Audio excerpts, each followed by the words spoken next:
Many times we can specify what it is that we want the performance or the behavior to be, but we don't know how to build something that has that performance. And so we provide conditions or constraints that say, well, it can't be bigger than this, it can't be heavier than this, it should have this kind of general configuration, it needs to hook up to this, it needs to hook up to that.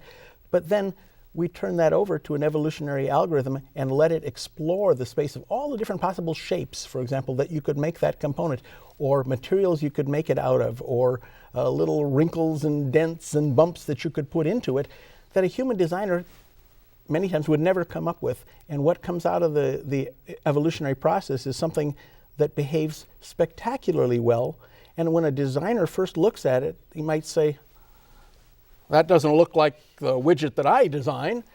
And then they take a look at it again, and then they look at the performance, they say, ooh, and then they look at it and they say, oh, I see. So this is, oh yeah, and this is doing this, and this, oh yeah, so, oh, that, and all of a sudden they, oh, yeah, I see how that could work, but I sure never would have designed that. Well, that's the kind of stuff that comes out of evolutionary processes. You can get real novelty out of these processes because you just say what it has to do. You don't say how it has to do it. How does the evolutionary research help us solve the problems of the world today? I mean, is that too big of a question to ask, or is it connected?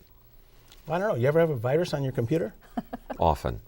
Okay, well, I mean, there's an example. So here's the language you use is biological. A virus is a biological thing, right? But you get it on your computer.